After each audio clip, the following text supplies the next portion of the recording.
Assalamualaikum warahmatullahi wabarakatuh. Halo teman-teman pencinta kisah misteri. Jumpa lagi dengan saya Dika di Kisah Hororku. Gimana kabarnya teman-teman semua? Baik yang ada di Indonesia maupun yang ada di luar negeri pada saat ini. Semoga saja kita semua dilimpahi rahmat, rezeki, dan juga kesehatan oleh Allah Subhanahu wa Ta'ala. Amin. Pada episode kali ini kembali aku mendapatkan kisah dari Mbak Mala tentang suatu kejadian yang pernah ia alami, yaitu mengandung anak jin. Dan bagaimana kisah lengkapnya? Simak terus kisah ini sampai habis. Tapi sebelum mulai kisah ini, ada baiknya kita berdoa karena apa yang dialami oleh Mbak Mala bisa saja menimpa kita semua. Sudah siap teman-teman?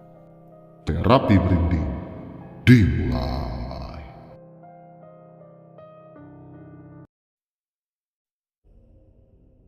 Cerita kali ini dibagikan oleh salah seorang sahabat hororku dan namanya sengaja kita samarkan karena ini menyangkut suatu kejadian yang ia alami di cerita ini. Jadi sebut saja namanya adalah Mala. Mala ini adalah seorang wanita muda yang saat itu sedang mencari pekerjaan di Kalimantan Selatan. Hidup di perantauan membuat ia hanya bisa mengandalkan teman-temannya saat itu. Teman-temannya pun dianggap sebagai saudara, maka tak heran selama ia belum mendapatkan kerja di sana, ia banyak menghabiskan waktunya bersama teman-temannya. Di suatu sore, Mala berkunjung ke rumah temannya yang ada di suatu komplek. Kebetulan di sana ada sebuah sungai kecil yang berdekatan dengan komplek tersebut. Nah, di sana Mala bersama temannya ingin mencari udang yang ada di sungai tersebut. Mereka pun berangkat ke sana dan setibanya Mala dan juga temannya Ani langsung memasang perangkap udang yang telah mereka persiapkan sebelumnya. Setelah memasang perangkap udang, mereka pun langsung duduk sejenak di pinggir sungai kecil itu sambil menunggu perangkap udang yang mereka pasang terisi. Di sana Mala dan juga Ani asik ngobrol pada siang itu. Dan entah mengapa, obrolan mereka malah menjalar ke hal-hal yang berbau mistis tentang sungai tersebut. Ani menyampaikan kalau di sungai itu dipercaya merupakan jalan masuk ke sebuah kerajaan gaib. Dan para penduduk komplek sering sekali melihat penampakan seorang pangeran tampan di sungai itu. Namun, Mala yang tidak percaya akan hal itu malah menganggap hal yang berbau gaib adalah hal yang biasa-biasa saja.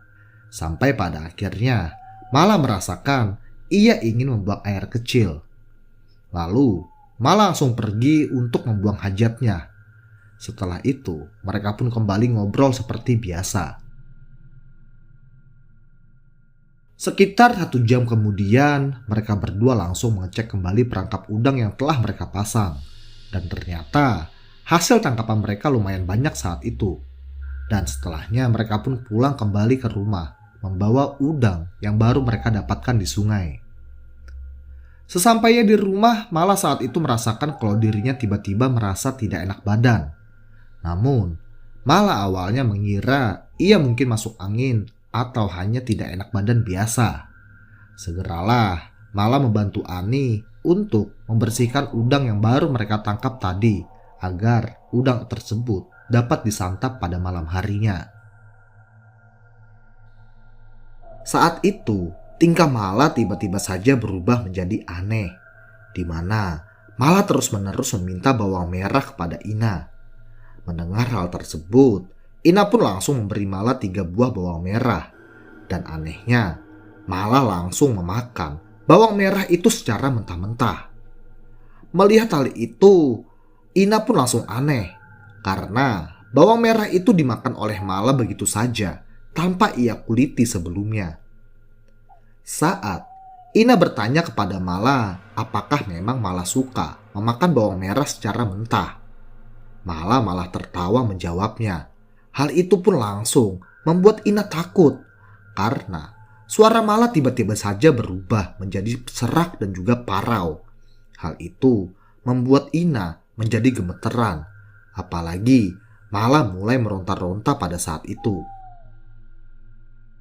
Akibat kejadian itu, suasana di rumah Ina pun langsung berubah menjadi gaduh. Ia pun langsung berteriak meminta tolong kepada warga yang ada di komplek. Seketika saja, para warga komplek yang mendengar teriakan Ina pun datang. Mereka semua langsung kaget karena melihat keadaan Mala yang saat itu sedang kesurupan hebat.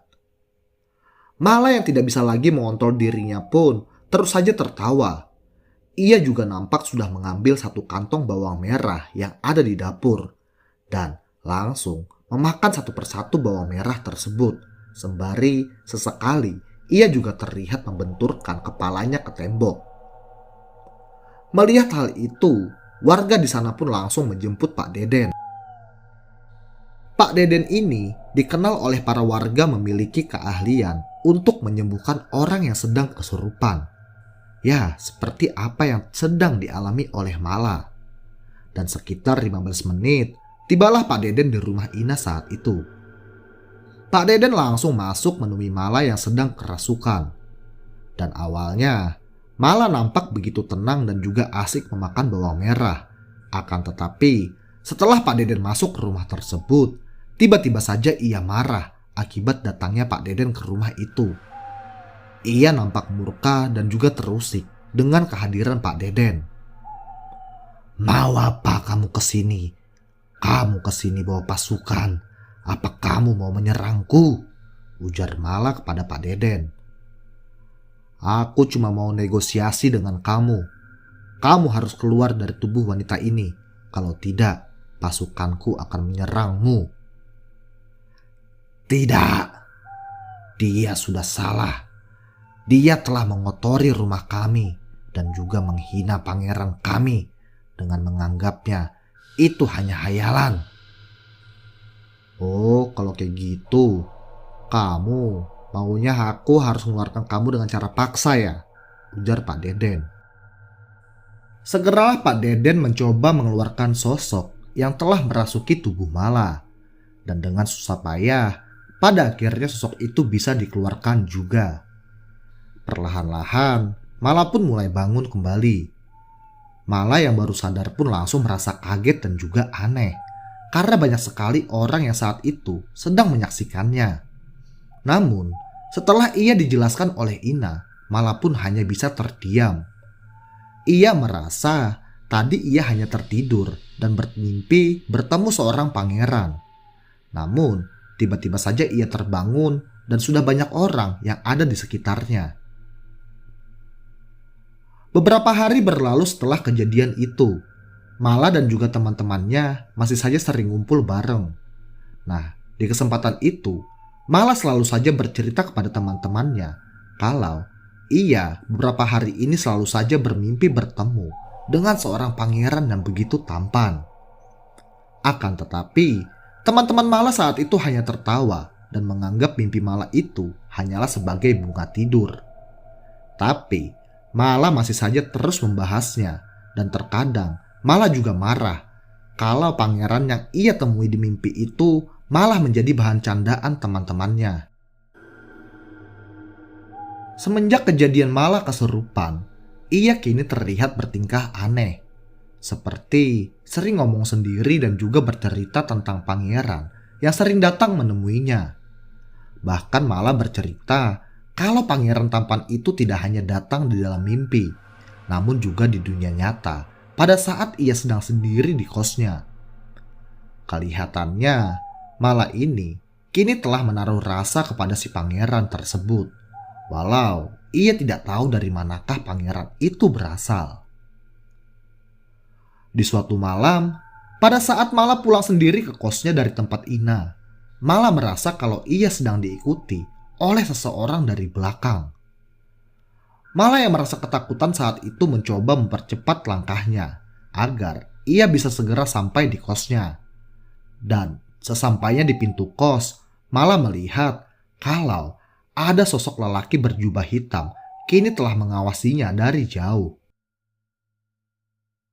Mala sangatlah ketakutan pada malam itu. Bahkan saking takutnya, ia merasa kalau sosok itu telah ikut masuk ke dalam kamarnya dan membuat Mala menjadi tambah ketakutan. Sosok itu nampak jelas terlihat oleh Mala ada di ujung tembok yang ada dekat pelapon dan membuat Mala langsung mencoba untuk menutup matanya. Akan tetapi, tiba-tiba saja Mala langsung tidak sadarkan diri dan juga jatuh di lantai kamarnya. Pada pagi harinya, Mala pun langsung bangun. Ia saat itu langsung merasa pusing dan juga mual. Awalnya, Mala mengira ia sedang masuk angin biasa. Akan tetapi, ia langsung kaget pada saat ia merasa ada hal aneh yang terjadi pada perutnya, di mana perut Mala nampak membesar dari sebelumnya. Bahkan saking takutnya, Mala pun sempat menanyakan kepada teman-temannya perihal tentang kejadian yang ada di perutnya. Akan tetapi, teman-temannya seperti Ina malah merasa perut Mala tidak terjadi apa-apa dan hanya terlihat seperti biasa. Hari berganti hari, Mala pun merasa perutnya kini semakin membesar, layaknya orang yang sedang mengandung. Mala juga sering sekali mengidam untuk memakan bawang merah. Dan menyadari ada yang aneh dengan perut Mala, ia pun merasa takut pada saat itu. Namun, teman-teman Mala saat itu malah mengatakan Mala ini halu tingkat dewa karena mereka tidak melihat perbedaan apa-apa dengan perut Mala. Padahal, yang Mala rasakan saat itu perutnya kini telah membesar, layaknya orang yang sedang mengandung 7 bulan. Sampai pada suatu ketika, Mala dan juga Ina tak sengaja bertemu dengan Pak Deden saat itu. Pak Deden yang memiliki mata penglihatan batin pun nampak kaget melihat keadaan Mala. Ia menyampaikan kalau kini Mala tengah mengandung bayi yang berasal dari bangsa jin. Dan kini perutnya pun sudah nampak tidak wajar. Namun, perubahan yang ada pada tubuh Mala hanya dapat dilihat pada orang yang memiliki penglihatan batin. Mendengar hal itu, Ina barulah percaya dengan perkataan Mala selama ini kalau ia merasakan ada yang aneh terjadi pada perutnya. Lantas, Mala pun mencoba meminta bantuan kepada Pak Deden saat itu untuk menyelesaikan permasalahannya. Pak Deden pun memberikan saran untuk membuang bayi tersebut atau menyerahkannya kepada jin yang telah menaruh benih kepada Mala. Mendengar hal itu, Mala pun lantas terdiam sejenak. Ia nampak tak tega harus membuang darah dagingnya sendiri walau ia memiliki keturunan setengah manusia dan setengah lagi jin. Ia pun lebih memilih untuk memberikan anak yang ia kandung kepada jin yang telah menaruh benih kepadanya. Dan pada akhirnya, Pak Deden pun menyuruh Mala beserta Ina untuk datang ke rumahnya nanti malam agar mereka bisa melakukan sebuah ritual pemanggilan ayah dari jin yang telah Maya kandung. Pada malam harinya, Mala ditemani oleh Ina pun tiba di rumah Pak Deden. Di sana nampaknya Pak Deden telah mempersiapkan semuanya agar ritual itu bisa mereka lakukan.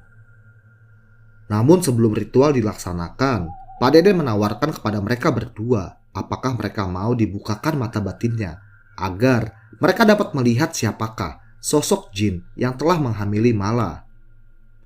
Seketika saja, Ina dan juga Mala mau karena memang mereka penasaran saat itu siapakah ayah dari janin yang sedang dikandung oleh Mala. Segeralah mata batin Mala dan juga Ina dibuka, dan setelahnya mereka berdua langsung nampak ketakutan karena melihat pasukan milik Pak Deden nampak begitu banyak di sekitaran rumah. Namun Pak Deden mencoba menenangkan mereka saat itu, dan setelahnya mereka pun langsung memulai ritual pemanggilan jin yang ada di sana. Sesaat setelah ritual dimulai, suasana pun kini terasa begitu panas. Seakan-akan ada energi yang kuat mencoba masuk ke dalam rumah Pak Deden. Lalu tak lama kemudian, ada angin yang lumayan kuat berhembus menerobos masuk ke dalam rumah. Hembusan angin itu mengiringi datangnya sosok berjubah hitam yang begitu menakutkan. Ia memiliki wajah yang begitu merah, bertaring, dan hanya memiliki satu bola mata saja. Lalu Pak Deden pun berkata, "Inilah ayah dari anak yang kamu kandung, Mala." Mala yang saat itu takut melihat penampakan wujud dari sosok tersebut hanya terdiam dan tak berani berkata apa-apa. Lalu Pak Deden pun bertanya, "Apakah kamu siap dan ikhlas kalau anak ini akan kita kembalikan kepadanya?" Mala pun hanya mengangguk tanpa berani berbicara sedikit pun pada saat itu. Segeralah Pak Deden pun mulai membacakan mantra-mantra yang ia hafal untuk memulai ritual. Dan setelahnya, ia pun langsung mengusap perut Mala dengan begitu pelan. Akan tetapi, Mala langsung menjerit kesakitan seperti orang yang akan melahirkan. Ina yang juga ada di sana berusaha menahan tubuh Mala dan terus memberikan semangat agar Mala bisa melewati hal sulit tersebut. Dan tak lama berselang, segumpal darah merah keluar dari rahim Mala, membuat Mala dan juga Ina kaget bukan kepalang. Lalu segumpal darah tersebut ditaruh di sebuah mangkuk dan ditunjukkan kepada Mala dan juga Ina. Ternyata, apa yang dirasakan oleh Mala selama ini benar adanya, walau mereka tidak bisa melihatnya dengan mata biasa, kalau Mala selama ini telah mengandung seorang anak jin. Mala nampak takut dan juga tak terima pada saat itu, walau sebenarnya itu adalah darah dagingnya sendiri. Ia masih tak sanggup dan tak percaya kalau bayi yang ia kandung selama ini adalah bayi setengah manusia dan juga setengah jin, apalagi bentuknya begitu aneh. Pak Deden pun kembali bertanya kepada Mala, "Apa kamu ikhlas menyerahkannya kepada jin ini?" Mala pun hanya menganggukkan kepalanya, tanda ia setuju. Lalu Pak Deden langsung memberikan jabang bayi yang masih terlihat seperti gumpalan darah itu kepada sosok jin yang berjubah hitam tadi. Ia pun menyambutnya, lalu pergi meninggalkan mereka semua pada malam itu. Setelah sosok jin itu pergi, Pak Deden pun berusaha memulihkan kembali keadaan Mala dengan mencoba mentransfer energi positif ke tubuhnya. Dan membuat Mala yang tadinya lemas kini bisa bangkit lagi. Lalu Mala yang masih penasaran pun bertanya kepada Pak Deden, siapakah sosok jin berjubah hitam itu dan dari mana asalnya. Pak Deden pun menjelaskan kalau sosok jin berjubah hitam itu adalah pangeran yang sering dijumpai oleh Mala. Ia tinggal di sungai kecil yang tak jauh dari komplek perumahan Ina. Ia nampaknya suka dengan Mala, apalagi saat Mala ada di sungai itu untuk mencari udang. Makanya, ia sering mendatangi Mala walau dengan wujud yang berbeda. Hingga pada akhirnya, Mala pun mengandung anak dari pangeran jin tersebut. Mala yang mendengar itu nampak tak percaya, karena menurut Mala, pangeran yang ia lihat kemarin wajahnya begitu tampan dan sangat mempesona. Namun, Pak Deden kembali menjelaskan kalau sosok pangeran itu hanyalah perwujudan dari rupa asli seperti yang Mala lihat saat ini, yang begitu mengerikan. Mala pun langsung saja menangis histeris pada malam itu. Ia masih tak menyangka kalau pangeran tampan yang membuat dirinya jatuh cinta ternyata memiliki wajah yang begitu menakutkan. Namun semua telah terjadi. Pak Deden hanya bisa berpesan agar Mala lebih meningkatkan imannya. Setelah itu, Pak Deden pun langsung mengembalikan penglihatan mereka berdua dan menutup mata batin Mala dan juga Ina. Dan setelahnya, mereka pun pamit pulang ke rumah masing-masing. Beberapa bulan berlalu, Mala pun bercerita kepada Ina kalau ia sempat bermimpi bertemu dengan sosok bayi yang mirip dengan Mala. Namun tubuh dan wajahnya merah dan berbulu. Dan Mala pun yakin kalau itu adalah anaknya yang diserahkan kepada pangeran jin pada waktu itu. Dan Mala pun sudah ikhlas dan bisa merelakan bayi itu hidup di alam sebelah. Alhamdulillah semenjak kejadian itu, Mala sudah bisa hidup normal kembali. Kebiasaannya memakan bawang merah pun kini sudah tidak ia lakukan lagi. Dan perlahan-lahan kembali menyusun hidupnya. Baiklah teman-teman, itulah cerita yang dibagikan oleh Mbak Mala. Semoga kisah ini menjadi pembelajaran untuk kita semua. Amin. Oh ya, buat teman-teman semua yang ingin membagikan kisahnya seperti Mbak Mala, bisa kirim via email yang ada di deskripsi ya teman-teman. Dan buat teman-teman yang telah menyaksikan kisah ini sampai habis, saya ucapkan terima kasih banyak. Jangan lupa dukung terus channel ini agar lebih berkembang ke depannya dengan cara like serta subscribe. Oke, mungkin sampai di sini dulu perjumpaan kita kali ini. Jumpa lagi di episode selanjutnya. Saya Dika, pamit. Assalamualaikum warahmatullahi wabarakatuh. Terapi Merinding selesai.